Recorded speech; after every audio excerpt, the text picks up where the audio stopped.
नमस्कार मैत्रिणींनो, स्वागत आहे तुमचं आपल्या यूट्यूब चॅनलमध्ये। तर आपण झटपट होणारी म्हणजे लहान मुलांना तुम्ही खात असाल तर सगळ्यांना आवडणारा असा अंडा फ्राय बनवणार आहोत आपण। झटपट बनणार आहे, मस्त लागतो, एकदम टेस्टी, बिलकुलही वेळ लागत नाही, तर मस्त लागतो। तुम्ही चपातीसोबत, पावासोबत किंवा ब्रेडसोबतही खाऊ शकता। तर मस्त असा अंडा फ्राय, तर झटपट होणारा अंडा फ्राय। चला आपण सुरुवात करूया बनवायला। तर मी ते 2 अंडी घेणार आहेत। तर 2 अंड्यांसाठी मी कांदा मस्त असा बारीक चिरून घेतलेला आहे। कांदा एकदम बारीक चिरायचा आहे आपल्याला। आणि त्यानंतर मी ते टोमॅटो अर्धाच वापरलेला आहे, कारण कसं कांदा टोमॅटो जास्त झालं ना तर अंड म्हणजे पलटी मारायला होत नाही। त्याच्यामुळे आपल्या कांदा टोमॅटो किती तुम्ही अंडी तळणार आहात त्यावरती कांदा टोमॅटोचा वापर करायचा आहे तुम्हाला। तर इथे मी एक कांदा आणि अर्धा टोमॅटो घेतलेला आहे, मस्त असा बारीक चिरून घेतलेला बघू शकता तुम्ही। आणि त्यानंतर आपल्याला एक बाउल घ्यायचा आहे, तुम्ही कोणतं पण एक भांडं घ्या, त्यामध्ये आपल्याला अंडी फोडून घ्यायची आहेत। तर इथे मी 2 अंडी फोडून घेतलेली आहे। आणि याच्यामध्ये तुम्ही लाल मसाल्याचा वापर करू शकता किंवा हिरवी मिरची बारीक चिरून। तर मी हिरवी मिरची आणि लसूण ठेचलेला होता तो टाकून घेणार आहे, मस्त लागतं एकदम। तर भरपूर सारी कोथिंबीर टाकून घेतलेली आहे मी त्याच्यामध्ये। आणि जो कांदा टोमॅटो चिरलेला होता तो पण टाकून घेत आहे मी।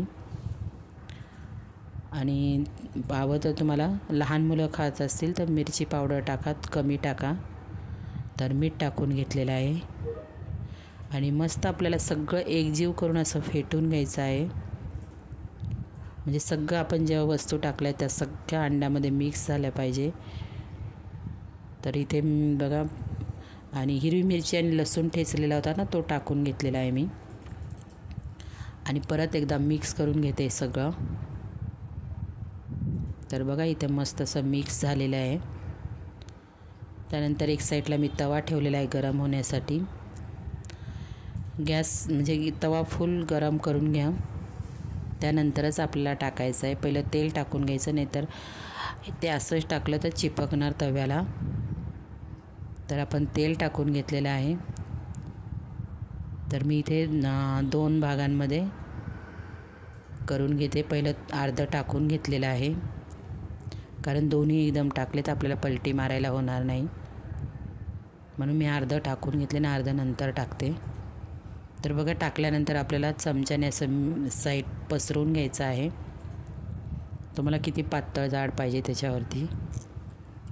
आणि गॅस आपल्याला म्हणजे तवा पूर्ण गरम करून घ्यायचा, कडकडीत गरम करायचा आहे। आणि नंतर आपल्याला कमी गॅसवरती भाजायचं आहे, कारण कसं कांदा टोमॅटो त्याच्यामुळे भाजायला वेळ लागतो।